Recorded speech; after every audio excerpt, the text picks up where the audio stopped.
Okay, welcome fans and foes, viewers and haters. It's me, Braden, your son of a simpleton, because these days Hollywood can't fool an idiot, and we're having another fanboy feedback. I've got two guests with me today. First is Moses. You know him. He's not too big of a Spider-Man fan, but... I'm alright. I'm just alright. You're alright. You kind of know some bits in the mythology. You know the film series, obviously, kind of well. I do like the series and stuff. Yeah. Yeah. And we've also got Abdurahman. Abdurahman, you've got your YouTube channel also. Yeah. What's the name of your YouTube channel? Most Underrated.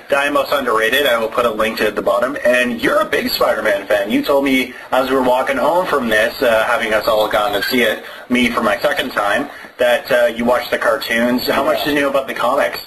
Well, I didn't know too much about the comics, but most of what I knew about Spider-Man I watched when I was a little kid, basically. Yeah, and so, like, we kind of grew up from, like, basically the same age, and we kind of have the same kind of understanding that he was a misunderstood superhero, that he was kind of a symbolism for, like, you know, teenage angst, stuff like that. That's what makes him so relatable. That's what makes him relatable. Factor. That's kind of why the reason why Spider-Man is kind of the poster boy for Marvel, because Marvel's all about symbolism for, you know, social angst and stuff like that. So here, you said, like, walking out of this, that you were more impressed with this than any of the Spider-Man movies beforehand. Why is that? Most definitely I said that. It's because you could relate to Spider-Man a lot more in The Amazing Spider-Man than in any other of the Spider-Man movies. Because in the other Spider-Man movies, he was more held up to a pedestal, basically, that he was this great hero that suddenly rose to the occasion. That didn't happen with The Amazing Spider-Man.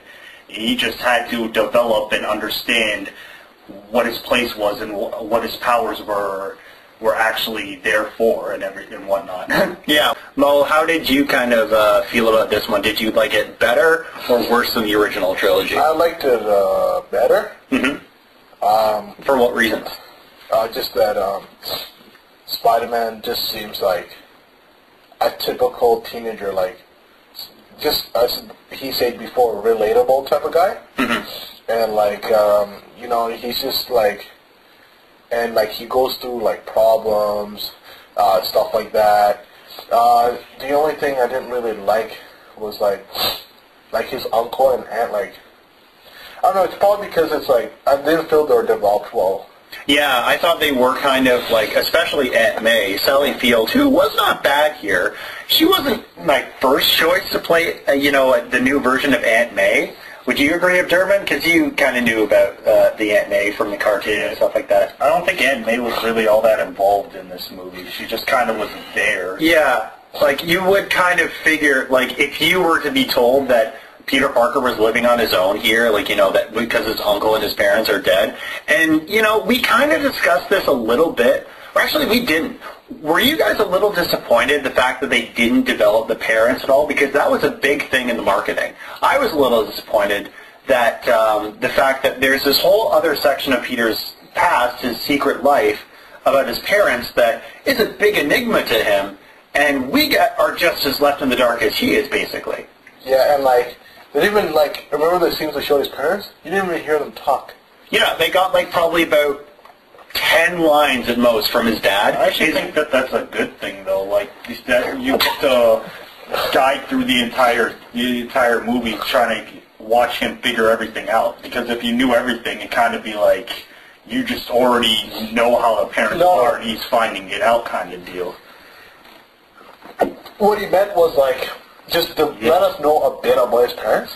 Because that was the big thing about this You one. knew about his dad, like, you knew he was a scientist and that there's some mystery behind it. It just wasn't giving away what it was, and then Peter figured it out eventually. Yeah, I think that was a good idea that they tied it into the lizard, so there was a way of introducing the parents without, you know, just throwing it, oh yeah, they were CIA agents, or oh yeah, they were working on this, you know, thing like in the Ultimates where they're behind the symbiote. That's a whole nother can of worms. But speaking of Dr. Connors, I was a huge Lizard fan growing up. In fact, the fact that they didn't have Lizard with Venom, let's not get into the whole Sandman debate of why we're so mad about that, you know, character being introduced. But yeah, the Lizard, I could not be happier with what they did. Rhys Ifans was actually an interesting choice to this whole different roles of the character. I probably have his name totally butchered, but what do you think of the Lizard? Like, I like personally the fact that he was so huge. You know, you got Spider-Man, who here is, you know, pretty slender built. You know, he's your average high school teenager who just happens to be superpowered. And you got the Lizard, who is about the size of a friggin' velociraptor, probably bigger than that. Well, I actually like that they did that, though, because the point of the whole mutating and creating the Lizard was to create something that was beyond human. Because Connors realized that humans had a weakness and that they can't be they can never be perfect. So he's basically created himself into a more dangerous creature. So it makes sense for him for the Lizard to be larger than life, at least. That's true, yeah. And because he is, you know, a lizard-human hybrid, he's sort of building his way up. And yeah, he is seeing it as an evolution of human species. And there's a lot more symbolism here, you know, with him saying about weakness and stuff like that, which is something that is, you know, very prevalent in this script, I think. But, yeah, what were some of the things, though, like changes with this reboot that you guys weren't as impressed with? For me, it was that they really didn't develop characters like Norman Osborn. Yeah, they kind of mention him here and there, and of course, because you got Oscorp, you can't exactly mention Oscorp without, you know, mentioning, okay, why do you call it Oscorp? Who's the guy in charge? You know, stuff like that, but that's why they had the disappearing Indian, as I call him, because that guy walks right out of the plot. But yeah, what were some of the things that you guys, Moses, what did you think that they could have improved on, or you were disappointed in that they changed? Just in the older series, the Spider-Man movies, I appreciated Uncle Ben much more than this one. And it seemed that in this one, they made it seem that Uncle Ben was like, oh, you have to listen to me, I'm going to tell you what to do. But in the other one, he seemed more, not that completely that way, but more towards that way. But in the other one, he seemed like a very loving, caring type of person. I didn't see too much of a difference here. I kind of get what you're getting at, but I didn't see too much of a difference between Cliff Robertson, who played him in the Sam Raimi trilogy, and Martin Sheen, who played him here. Yeah. I thought, though, he was a little bit more, well... He seemed more like too authoritative, like... In this one? Yeah, well, I don't know, because you're filling in the role of a surrogate parent, so... Yeah.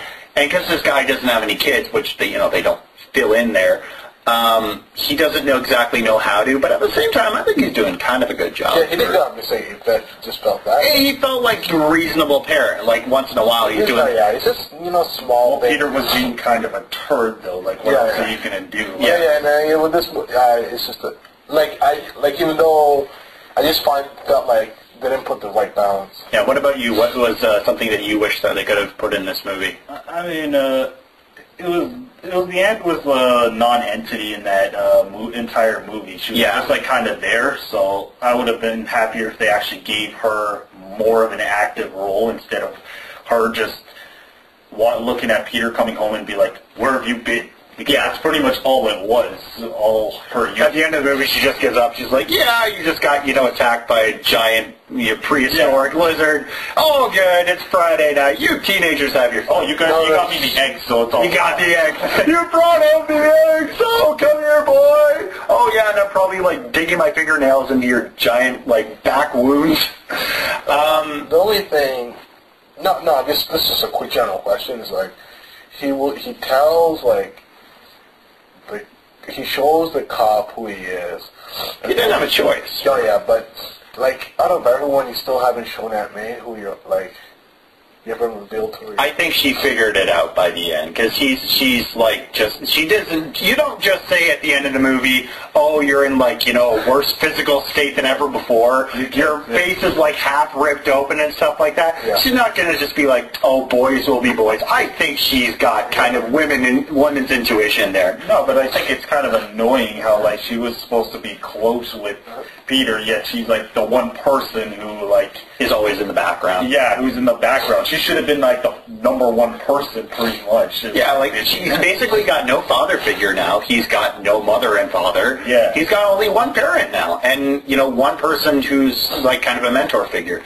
So anyway, with that all said and done, what are you guys hoping to see with the direction of the sequel? Because they do kind of say that there is more about the parents' secrets. I want to see where that was going. I think that because they kind of did, leave us hanging on, with the impression that we were going to get more about the parents, and they didn't. I want to see them fill in that gap a bit more. I don't know how, but speaking of villains, you and I were talking, I think I'd love to see the Vulture or Scorpion. JJ and Scorpion have their little connection thing. That would be a great way to bring in JJ. But, Abdurahman, what do you think? Yeah, I completely agree with you. I think that they should delve in a little more with the parents and the mysteries behind them and what they left behind for Peter to figure out. And I think the way this movie ended was good because it sets up the sequel to be really done well. I think that it's going to be hard to screw it up, and if they do screw it up, I'll be really pissed. Yeah, because you basically have your second movie set up.